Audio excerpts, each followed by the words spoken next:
오늘 저희가 읽은 이사야 26장은 이사야가 바라본 미래에 대한 예언입니다. 이 예언은 사실 24장, 25장, 26장, 27장에 걸쳐서 진행되고 있는 노래인데요. 마치 어떤 가수가 나와서 노래를 부르는 시편의 한 장면 같아요.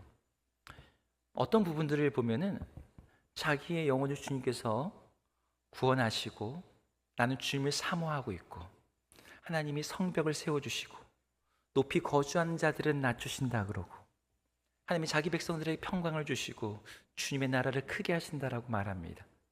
이런 그 가수의 싱어의 솔로 부분만 보면 이 노래는 굉장히 긍정적이고 낙관적이고 소망으로 가득 찬 그런 노래처럼 보입니다. 그런데 클로즈업 되어 있는 이 가수로부터 화면을 크게 잡아서 장면을 넓히면 이 주변의 모습들이 드러나는데 그 주변은 마치 폐허 더미와 같아요. 유다 땅의 성벽이 무너져 돌무더기가 되어 있고 집들은 불타고 있고 도시는 아수라장입니다. 아까 하나님께서 높이 있는 자들을 낮추신다 그랬는데 정작 그 옆에서는 높이 있는 자들이 하나님의 백성을 짓밟고 있습니다. 여기저기 시체가 널브러져 있어요. 이런 큰 그림 속에서 한 사람이 노래를 부르고 있는 거죠. 그런데 이것이 유다의 몇 개 성읍에만 일어나는 어떤 미래가 아니라 세상의 거의 모든 땅에서 일어나고 있는 재난이자 재앙으로 오늘 본문 그리고 앞뒤 본문에서 이야기를 합니다. 그래서 보통 이사야 24장부터 27장에 이르는 이 4장을 이사야 묵시록이라고 불러요. 여러분 묵시록이라는 단어를 들어보셨죠? 지옥의 묵시록 이런 영화도 있지 않습니까? 세상의 끝날과 종말의 모습을 그려내는 장르를 묵시록이라고 부릅니다. 우리가 잘 아는 묵시 문학 중에 하나가 요한계시록이죠. 제가 중학교 1학년 때 처음 읽는데 너무 무서운 거예요. 그 내용이 난 이제 중학생밖에 안 됐는데 앞으로 살 날이 너무 깜깜했어요. 온 땅에 지진이 일어나고 바다의 3분의 1이 오염이 되고 무적행으로부터 괴물들이 올라온다는 그 이야기가 앞으로 내가 살아갈 시대 가운데 펼쳐진다 생각하니 너무 앞이 막막하고 암울한 거죠. 근데 더 충격이었던 건 뭐냐면 그 일을 일으키는 분이 하나님이라는 거였어요. 여러분 우리가 기대하는 하나님의 모습은 착하고 좋은 분이잖아요. 땅이 흔들리면 그 땅을 붙잡아 주시는 분이시고 오염된 바다는 깨끗하게 하시는 분이고 괴물은 물리쳐 주시는 분이라고 우리는 생각하지 그 반대는 생각하지 않는단 말이죠. 근데 요한계시록에서는 하나님께서 땅을 흔들시고 수많은 사람들을 죽음에 이르게 하시고 바다에다가 쑥을 던지시고 천사에게 무적행의 열쇠를 주시면서 괴물들을 땅에 풀어놓게 하시는 분이에요. 오늘 이사야가 예언했던 내용도 도시가 불타고 성벽이 허물어지고 땅이 많은 죽은 자들을 갖다가 가득 내놓는 모습은 어떤 나쁜 사람이 악마가 하는 게 아니라 그 뒤에 하나님이 계시다라고 말하는 거예요. 여러분 이런 것은 우리 참 어렵게 만들고 헷갈리게 해요. 하나님이 자기 백성을 구원하시는 분이라고 믿고 있는데 종종 성경은 그렇고 성경만이 아니라 우리 일상에서도 세상에서도 하나님의 백성들에게 임하는 재난과 고통과 재앙들이 있기 때문입니다. 여러분 그것 때문에 여러분 마음에 씨름해 본 적이 있으신가요? 여러분의 인생에 그런 경험이 있으실지 모르겠습니다. 내 인생에 어떻게 이런 일이 하나님이 지켜주신다면서 어떻게 내 삶에 이런 일이 여러분이 사랑하는 누군가를 떠나보내야 되고 여러분의 인생이 무너지는 것 같은 깨어짐이 있고 여러분 그럴 때 우리는 이러한 고민을 붙잡고 씨름하게 돼요. 구약의 선지자들도 바로 이 모순을 붙잡고 하나님께 씨름했습니다. 그리고 오늘 우리가 읽은 본문에는 그 씨름에 대한 이사야의 응답이 담겨져 있어요. 이사야는 이 고민에 대해서 어떤 답을 말하고 있을까요? 그의 답은 아주 간단합니다. 이 모든 일이 하나님께서 이스라엘 백성을 버리셨기에 일어난 일이 아니라는 거예요. 우리 하나님이 성격이 파탄 나셔서 이때는 좋았다가 이때는 나빴다고 하는 분도 아니라고 말해요. 우리 하나님은 신실하신 분이고 자기 백성을 여전히 사랑하시는 분이야. 그 사랑과 그 신실함 안에서 이 모든 것들을 새롭게 보게 만듭니다. 하나님 백성을 여전히 사랑하시기에 이 모든 일이 일어난다는 거죠. 우리 9절과 10절의 말씀 속에서 인간의 속성에 대한 이사야의 표현이 나옵니다. 함께 같이 읽어보겠습니다. 읽겠습니다. 시작.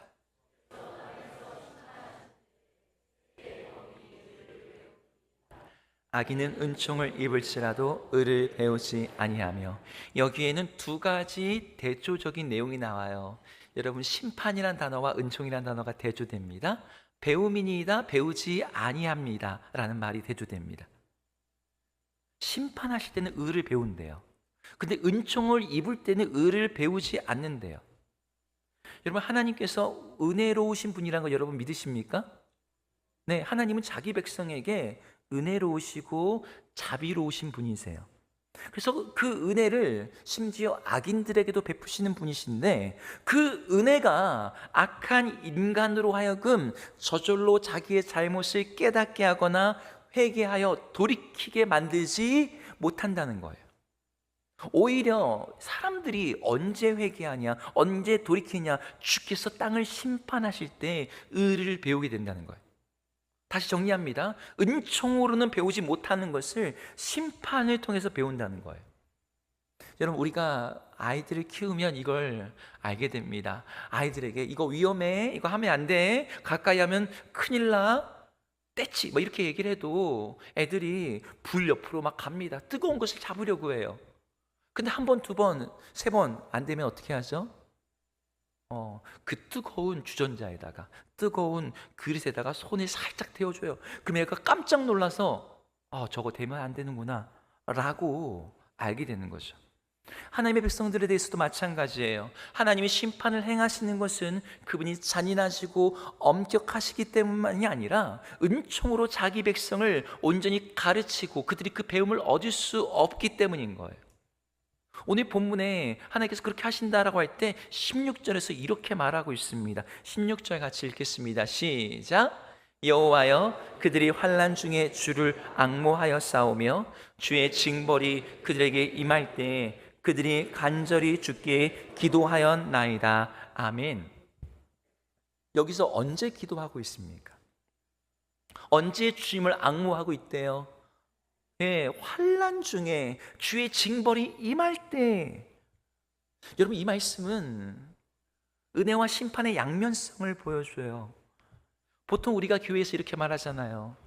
은혜 받으면 모든 게 다 해결된다고. 어떤 사람이 정말 악인이라도 살인자라도 그 사람이 새로운 사람이 될 수 있다고. 네, 맞습니다. 그 일이 일어나요. 하지만 우리는 모두 다 그렇지 않다는 것도 압니다. 우리 자신만 봐도 그렇죠. 하나님이 지금 우리에게 은혜를 베풀고 계세요. 여러분 믿으십니까? 우리에게 말씀하고 계시고 주의 성령이 우리 안에 내주하셔서 말할 수 없는 탄식으로 우리를 위해서 일하고 계세요. 하지만 우리 안에 여전히 죄성이 남겨져 있고 여전히 반역하고 계속해서 불순종하는 우리 자신의 모습을 우리는 매일 보게 됩니다. 죄악이 끈질긴 생존력을 가지고 있어요. 몸에 세균을 죽이겠다고 항생제를 딱 투여있는데 내성이 생겨서 슈퍼 바이러스가 나타나듯이 하나님의 은혜가 계속 부어지고 있는데도 그 은혜를 남용하고 회개를 미루고 그 은혜를 이용하는 거죠. 이때 하나님은 심판의 방법을 사용하세요. 이때 하나님이 누군가에게 심판을 베푸신다는 것은 사실 그 사람을 저주하기 위함이 아니죠. 그것은 은혜의 또 다른 방편인 거예요. 심판을 통해서라도 그 사람을 가르치기를 포기하지 않으시는 거예요. 여러분, 하나님은 악인들보다 의인들의 삶에 심판과 징계의 매를 들이대신다는 걸 여러분 아십니까? 여러분, 성경에 수많은 사람들이 하나님, 악인들 왜 이렇게 잘 삽니까? 쟤네들은 인생에 왜 어려움이 없습니까? 장래를 아주 그냥 호화롭게, 자녀들도 잘 돼요 그냥. 근데 그것에 대해서 성경이 이야기합니다. 사도 바울이 이렇게 표현을 하는데 한번 같이 읽어볼까요? 로마서 1장 14절입니다. 읽습니다. 시작.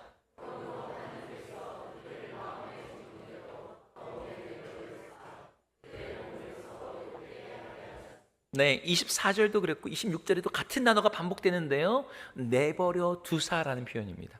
그들을 그들의 더러움에 내버려 두사, 그들의 정욕에 내버려 두사, 자기와 상관없는 남의 자식처럼 대하겠다는 거죠. 이사야는 하나님께서 자기 백성들에게 베푸시는 재앙과 심판 가운데서도 하나님의 사랑이 여전히 그들을 향하고 있음을 발견했던 거예요. 제가 많은 분들을 신방하고 또 만나지 않습니까? 그런데 그분들의 신앙에 보면 이렇게 쭉 믿어왔던 분도 있지만 신앙에 이 불연속 단절면을 갖고 계신 분들이 있어요. 교회를 한 5년 섰습니다. 제가 20년 만에 교회를 나왔습니다. 이런 고백들을 제가 듣게 됩니다. 그러면 어떤 계기로 다시 오시게 됐어요? 물어보면 제 인생이 너무 잘 되고요, 사업이 너무 잘 풀리고 아이들이 문제없이 자라고 가정이 너무 행복해서, 너무너무 행복해서 나 왜 이렇게 행복하지? 나 이렇게 잘 살아도 되나? 어떻게 해야 되지? 그래, 하나님께 감사라도 좀 드릴까? 해서 나온 분은 한 번도 본 적이 없어요. 다 어떻게 고백한 줄 아세요? 자기 인생이 무너져서, 내 삶의 고통과 아픔과 깨어짐과 내 혼자서 살 수 없는 그 연약함을 경험하면서 하나님께 왔다는 거예요. 여러분, 우리는 여기에서 은혜만으로 우리가 온전히 배울 수 없는 완악한 존재라는 걸 인정할 필요가 있습니다. 그런 우리를 하나님이 여전히 놓지 않으시고 우리를 깨닫게 하시고 배우기 위해서 심판과 징계를 사용하신다는 거죠.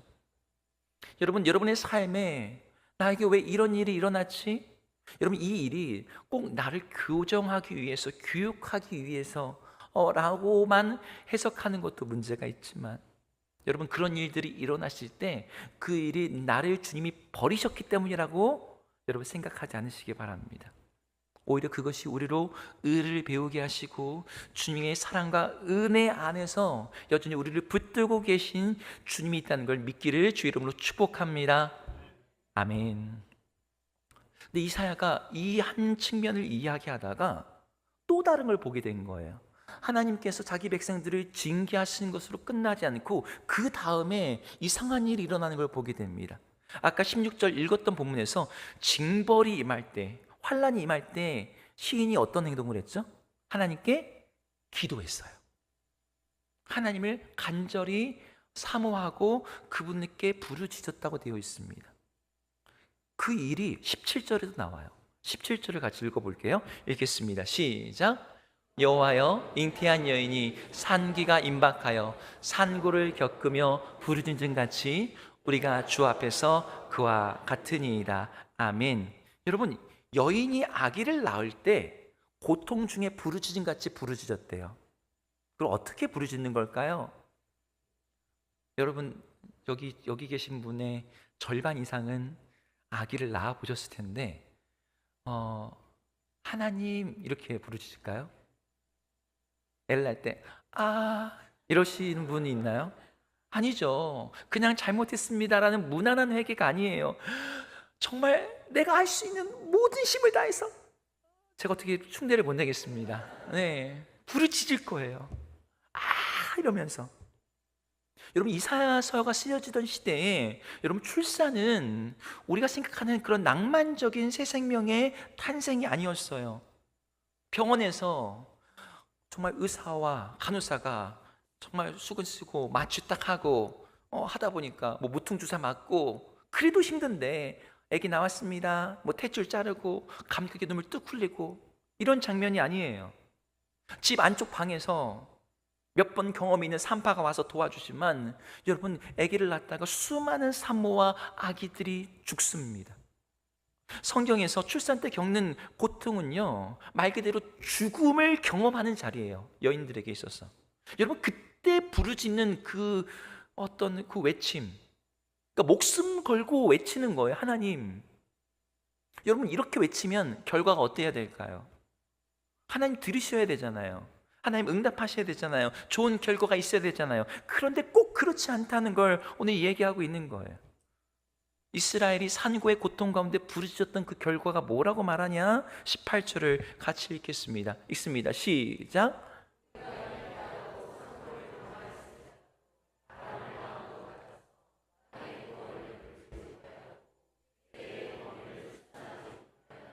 네, 여기 보니까 잉태하고 산고를 당했는데 낳은 게 떡두꺼비 같은 아들이 아닌 거예요. 뭘 낳았대요? 바람을 낳았다고 합니다. 여기 바람이라고 번역된 히브리어는 여러분 많이 들어보셨던 르하흐라는 단어입니다. 우리말로는 바람, 숨결, 또 하나님의 영, 성령을 가리킬 때도 이 단어를 종종 쓰는데요. 여기에서는 이 바람이란 단어는 아무것도 아닌 것이란 뜻이에요. 우리말도 그렇게 쓰일 때 있잖아요. 헛바람 들었다, 바람 잡으려고 한다. 이게 뭐예요? 손에 아무것도 남지 않는 것들 표현할 때 이 단어를 쓰죠. 여기 보니까 잉태한 여인이 산기가 임박해서 산고를 겪으면서 부르짖어요. 죽음의 사선을 왔다 갔다 하면서 고통하면서 애를 낳기 위해 모든 힘을 쓰고 진액과 기운을 다 쏟았는데 낳은 것이 바람인 거예요. 아이가 없어요. 이 얼마나 허망하고 허탈할까요? 그 모든 고통이, 그 모든 수고와 애씀이 아무런 열매도 기쁨도 아무런 의미도 없이 사라진다고 하면 어떨까요? 이보다 더 처참한 실패, 허망한 결말은 없을 겁니다. 근데 이게 이스라엘의 모습이었다는 거예요. 하나님이 그들의 삶에 징계하셨대요. 그래서 하나님이 그들을 징계하신 거면 그들이 하나님께 돌아와서 기도했대요. 그러면 좋은 일이 있어야 될 것 같은데 그 좋은 일들이 그렇게 수고하고 애쓰는 것들의 열매가 없다는 거예요. 여러분, 사실 이스라엘 백성들이 출애굽을 한 이후에 가나안 땅에 들어가서 역사 가운데 그리고 세상 가운데 했던 모든 일이 이렇게 바람을 낳는 일과 같았습니다. 하나님이 이스라엘 백성들을 왜 선택하셨습니까?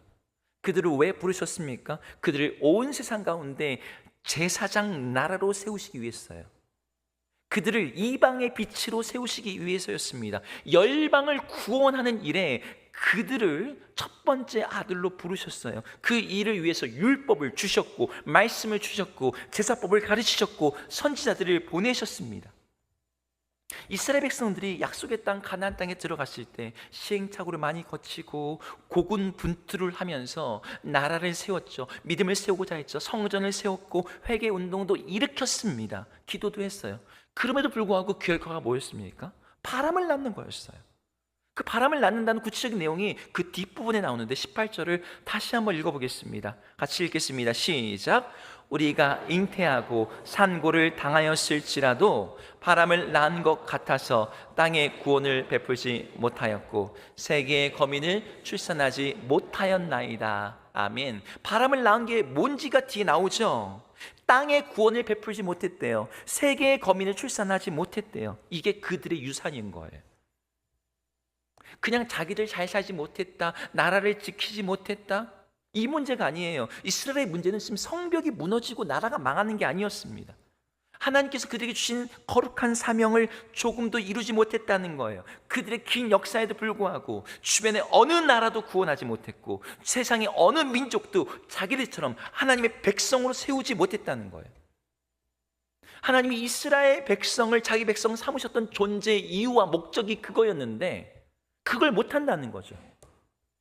그게 이스라엘의 모습이었다는 거예요. 여러분, 이것이 현대 한국 교회의 모습과 굉장히 비슷하다는 생각을 제가 합니다. 요즘 최근 한국 사회 교회에 대해 사회 신뢰도가 20% 미칩니다. 20%라는 게 감이 안 오시죠? 한국 사람 5명 중에 1명만 교회가 괜찮다, 믿을만하다고 여기고 있고 나머지 5명 중에 4명은 교회 하면 눈살을 찌푸리고 의심과 불신의 눈으로 본다는 거예요. 여러분, 천주교하고 불교가 이 개신교보다 10% 많게는 20%더 높습니다. 여러분, 한국 교회가 기도를 안 합니까? 전도를 안 합니까? 너무 열심히 하죠. 여러분, 어려운 이들을 봉사하는 것도 굉장히 많이 해요. 제가 최근에 본 자료에 보니까 한국에서 하는 모든 사회복지 그런 센터 기관들의 70% 이상이 기독교 배경에서 출발했고 그러한 배경에서 사역을 하고 있어요. 근데 여러분, 그 열매가 뭐예요? 바람이에요. 제가 아는 목사님들만 해도 제 주변 친구들, 그리고 이천에 있는 많은 목회자들, 제가 그들을 만나보면요, 정말 영혼을 구원하는 일, 교회를 세운 일에 안간 힘을 쓰고 전심전력을 다하고 있어요. 그런데 지난 10년간의 통계를 보면은 전도를 통해서 새롭게 태어난 영혼보다 교회를 떠나고 믿음을 잃어버린 사람들이 더 많다는 게 통계의 결과예요. 제가 주사랑 교회에 처음 왔을 때 원로 목사님과 함께 대화를 하는 중에 목사님이 이렇게 말씀하시는 걸 들었습니다. 나는 저수지 목회를 하고 싶었는데 실상은 내린천 같은 금류 목회를 했다고. 2000년대 초반에 한 해에 정말 새가족들이 정말 물밀듯이 몰려왔대요. 100명이 넘게 등록을 했답니다. 지금 저희가 8월 좀 지나가고 있는데 올해 지금 한 36분이 저희 교회에 새로 오셨거든요. 등록하셨거든요. 이거 적은 숫자가 아닙니다. 근데 한 해에 100명이 왔대요. 너무 많이 온 거죠. 근데 그 해에 교회를 몇 명이 떠났냐면 100명이 떠났대요. 온 만큼 다시 나간 거예요. 지난번에 그 위임 예배 때 들었더니 주사랑 교회에서 훈련해서 가스피플 한 단계라도 받은 사람이 지난 28년 동안 1,500명이랍니다. 굉장히 많은 분들이 우리 주사랑 교회에서 훈련받았고 교육받았고 믿음의 도전을 받았어요. 근데 그 많은 사람들이 다 어디 갔죠? 물론 그분 중에 많은 대다수의 분들은 타지로 이사가서 다른 교회를 잘 섬기고 계실 거예요. 저는 그런 분들이 대다수라고 생각합니다. 이천의 지역적 특성상 용인, 수지, 분당, 그다음에 서울 이도 넘어가기 전에 한번 딛고 가는 20년 전에는 그런 지역이었다고 하니까. 근데 그들 중에 어떤 분들은 교회 방학인 분들이 있어요. 바람을 낳은 것 같은 일이 있는 거죠. 왜 그런 겁니까? 제자 훈련을 잘 못해서 그랬을까요? 교회 교육이 부족하거나 아니 목회자의 역량이 부족해서 그럴까요? 오늘 이스라엘의 모습도 그래요. 제사장과 선지자들이 뭔가 부족해서 아니면 이스라엘 백성들이 게을러서 이런 일이 일어났던 걸까요? 물론 그렇게도 볼 수 있는 측면이 있을 겁니다. 하지만 이것이 인간의 근본적 한계이기 때문인 거예요. 여러분, 에덴 동산에서 사람이 범죄하였을 때 하나님이 아담과 하와에게 이렇게 말씀하셨어요. 임신하는 고통을 너에게 크게 더할 것이다. 네가 수고하고 자식을 낳을 것이다. 창세기 1장에서 주어졌던 생육하고 번성하라 충만하라 땅을 다스리라고 하는 이 하나님의 축복이 범죄로 인해서 완전히 폐기되지는 않았습니다. 여전히 자녀를 낳을 수 있게 되었어요. 하지만 그 임신에는 고통과 수고함이 따르게 된다라고 말씀하세요. 오늘 본문의 내용과 아주 비슷하죠. 산고의 고통을 겪는 거예요. 근데 그런 고통 가운데 낳은 아들들이 누구였냐면 가인과 아벨이었습니다. 하와는 가인이 하나님이 에덴 동산에서 주셨던 그 약속, 여자의 후손이 뱀의 머리를 밟을 것이다라고 하셨는데 그 여자의 후손이 되기를 바랬어요. 그래서 에덴 동산을 다시 회복시켜 주기를 소망했습니다. 이름도 그래서 가인, 내가 여호와로 말미암아 득남하였다라고 지었던 거죠. 근데 결과가 어땠습니까? 가인이 첫 번째 살인자가 됩니다. 에덴에서부터 더 멀어져요. 두 번째 아들 아벨은 그 이름부터가 아벨이에요. 아벨이 무슨 뜻인 줄 아십니까? 전도서에서 헛되고 헛되다 헛되다 헛되다 그 말할 때 그 헛되다라는 단어예요. 헤벨. 숨을 내쉬다. 아까 바람을 낳았다라는 것과 일맥상통하는 표현인 거죠. 아벨은 그 이름 그대로 가인에게 죽임을 당해 모든 인간 중에 첫 번째로 흙으로 돌아가게 됩니다. 그러니까 이미 태초에 인간이었던 아담과 하와 때부터 그들은 자신의 자식들을 통해서 바람을 낳는 게 무엇인지를 경험을 했어요. 낳은 자녀들이 바람이 되었어요. 근데 여러분, 이게 그들만의 이야기인가요? 그들의 후손이 되는 모든 인류의 이야기이기도 합니다. 수많은 사람들이 삶에서 수고하고 애쓰고 뭔가를 만들기 위해 하지만 그 모든 것들이 바람이 돼요. 티끌이 됩니다. 우리는 모두 이걸 경험했거나 아니면 앞으로 경험하게 될 거예요. 아담과 하와 부부에게 가인과 아벨이 그랬듯이 종종 우리가 낳은 자녀들이 바람이 되는 걸 우리는 경험하게 됩니다. 여러분, 부모가 자녀를 낳을 때 얼마나 애정을 기울입니까? 나 자신보다도 그 아이를 더 잘 되기를 바라는 마음이 있잖아요. 특히 우리 크리스찬 부모들은 신앙 안에서 아이에게 말씀을 가르치고 하나님을 사랑하는 자녀로 키우기를 원합니다. 그런데 너무나 많은 자녀들이 세상으로 바람처럼 날아갑니다. 여기 계신 분 중에 사업하시는 분들 계실 거예요. 뭐 그게 자영업이든 가게든 여러분 그걸 일구느라고 얼마나 애쓰셨어요? 얼마나 수고하고 있습니까? 여러분이 지금 직장에서 그 자리까지 오르기까지 얼마나 많은 땀을 흘리셨습니까? 근데 여러분 여러 가지로 인해서 사업이 어려워지고 가게는 문을 닫고 직장에서 이제 물러나야 돼요. 여러분의 인생 전체가 바람과 같다라고 느끼시는 분들도 있을 거예요. 내가 그렇게 애쓰며 살았는데 70년, 80년 살았는데 그동안 내가 한 게 뭔가 남는 게 없어 보여. 여러분 신앙적으로도 그렇습니다. 땅에 구원을 베풀지 못하고 세계의 거민을 낳지 못한다라고 하는 이 구절 여러분 신앙적으로 적용할 때 많은 교회들이 이걸 지금 느끼고 있어요. 우리 개인적으로도 우리가 더욱 주님을 사랑하고 주님이 기뻐하시는 모습이 되기를 원하는데 그러지 못하잖아요. 먹고 사느라 바빠서 세상에 빛이 되고 증인이 되라고 하는 우리 소명이 자꾸 뒤처져요. 남에게 정말 믿음을 가지고 전도는커녕 나도 못 사니까 그럴 능력도 여력도 없어 보여요. 여러분 이것이 이사야가 보았던 하나님의 백성이라고 불렸던 이스라엘의 절망적인 모습이자 한계였습니다. 우리는 생명을 낳지 못해요. 한 영혼을 구원하지 못하고 우리 스스로도 하나님의 원하시는 모습대로 만들지 못합니다. 그런데 이 실패의 고백 뒤에 이사야가 여기서 끝내지 않고 19절에서 놀라운 반전의 이야기를 합니다. 19절 말씀을 읽겠습니다. 읽을까요? 시작.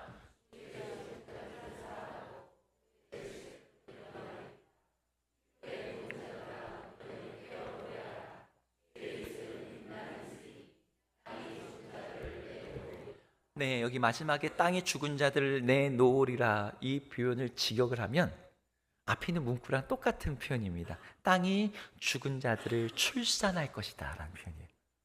앞에서 여자가 낳지 못하는 것을 땅이 낳고 있는 거예요. 이스라엘 백성들이 낳지 못하는 것을 기껏해야 바람을 낳았는데 하나님께서는 땅을 통해서 무엇을 낳아요? 죽은 자들에게 생명을 주셔서 낳게 하신다는 거예요. 우리가 실패한 그 자리에서 하나님이 개입하신다는 거예요. 그 자리에서 하나님께서 역사하신다는 거예요. 하나님이 왜 굳이 우리의 실패한 자리에 들어오셔서 그 일을 하신다고 하는 걸까요? 방금 19절에는요 죽은 자들이라는 표현 앞에 붙어있는 중요한 단어가 하나 있습니다. 우리 앞에 있는 그 구절 한번 보여주시겠습니까? 19절 죽은 자들 앞에 어떤 단어가 붙어있죠? 주의라는 소유격의 표현이 붙어있습니다. 주의 죽은 자들, 흙 속에 있어도 하나님이 내 것이라고 부르는 자들이 여전히 하나님의 것이라는 거예요. 죽은 자들이 여전히 하나님의 소유이기에 하나님은 그들을 결코 포기하지 않고 일으키신다는 거예요.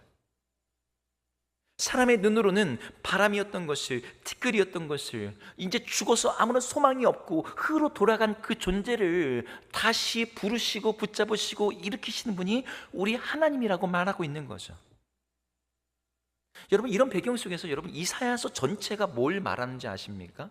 이사야서 1장부터 66장 전체가 끊임없이 말하고 있는 메시지가 있어요. 뭐 열국에 대한 심판 이야기도 나오고 메시아에 대한 예언도 나오고, 근데 그 모든 예언 속에서 이사야가 자기 백성들에게 하고 싶은 말 한 가지입니다. 하나님을 보라예요. 보좌에 앉으신 하나님, 자기 티끌을 돌이키신 하나님, 정말 티끌이 된 아무 소망이 없는 자들을 죽음에서 일으키시는 그 하나님, 그 하나님이 지금 일어나시고 그 하나님이 지금 메시아를 보내실 것이고 하나님이 열국을 심판하실 것이고 그분의 나라가 이 땅에 임하실 것이다. 그 모든 일을 이루시는 그 하나님을 바라보라. 이것이 이사야 전체의 메시지입니다. 우리가 하지 못하고 우리가 낳지 못하고 우리가 닿지 못하는 그것을 하시고 낳으시고 이루시는 그 하나님을 바라보라. 이게 우리에게 필요한 겁니다. 사실 이 말이 여러분들에게 굉장히 이상하게 들릴 수 있다는 걸 저도 압니다. 우리는 이미 하나님을 믿고 있고 우리는 하나님께 많이 기도하고 있고 지금도 하나님을 예배하고 있는데 하나님을 또 바라보라니요. 제가 뭐 눈을 감고 있나요? 저도 하나님 보고 있어요. 근데 여러분, 정직하게 돌아볼 때 우리의 눈과 시선은 신앙생활을 하고 있어도, 그리고 지금 예배를 드리고 있는 중에도 정작 하나님을 바라보지 않을 수 있음을 인정해야 돼요. 이건 마치 사랑하는 가족과 대화를 나누면서도 딴 일을 하면서 다른 것에 정신 팔린 채 건성으로 말할 때 그렇잖아요. 저희 집에는 남자아이들이 셋이 있는데, 제가 누구야 치카해라, 누구야 뭐해라 3번 얘기했는데 가서 야! 이렇게 얘기하면 못 들었는데요. 어떻게 못 들을 수가 있지? 나중에 영상 보니까 알았어요. 남자애들은 그렇대요. 제 아내도 종종 저한테 그럽니다. 내게 얘기했는데 저는 한 번도 들은 적이 없는데. 근데 여러분, 남자만 그런 게 아니라 모든 인간이 그래요. 같은 공간에 있고 대화를 하고 무슨 말 하는지 다 듣는 것 같지만, 여러분, 몰입하지 않고 시선을 아이 컨택하지 않으면 교감이 없습니다. 마음에 다른 것들이 차고 정신이 분산되고 생각이 산만해져요. 여러분, 하나님을 바라본다는 것은 바로 이런 겁니다. 그냥 예배 공간에 있는 게 아니고 그분에게 시선을 고정한다는 것이고 그분을 기대한다는 것이고, 여러분, 사랑에 빠진 사람은 시선이 저절로 그 사랑하는 대상을 향하게 되어 있잖아요. 하나님을 그렇게 본다는 거예요. 여러분, 오늘 본문 사실 오늘 이사야 26장의 한 부분을 읽었는데, 이사야 26장 전체에서 하나님이 명령하시는 내용은 딱 하나입니다. 우리 19절의 앞부분 다시 한번 읽어볼게요. 19절 앞부분 읽겠습니다. 19절 다시 한번 읽을게요. 시작. 주의 죽은 자들은 살아나고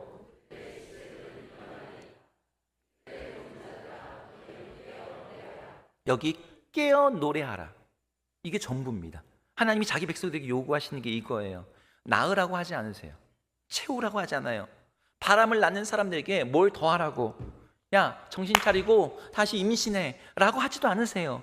그냥 일어나서 노래하라고 합니다. 이게 뭔 말일까요? 노래는 빈손으로 할 수 있는 거의 유일한 일입니다.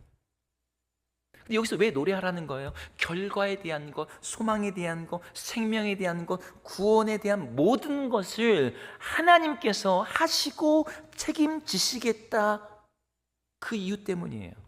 그러니 너는 나를 주목하고 나를 바라보고 나와 동행하며 내가 한 일을 보면서 나의 선함을 노래하라고 말하는 것입니다. 우리가 앞에 노래했던 게 그거죠. 주님의 선하심, 주님의 신실하심. 그 선하심이 나를 인도하시네, 나를 지켜주시네, 나를 붙잡아 주시네. 노래하라는 거예요. 여러분, 우리의 삶에 고통이 없어서가 아닙니다. 산고의 시간이 없어서가 아니에요. 우리의 수고에도 불구하고 바람을 낳는 경험이 매일매일 있습니다. 우리가 노력해도 주님이 원하시는 그 사람이 되지 못하는 게 우리의 실상이에요.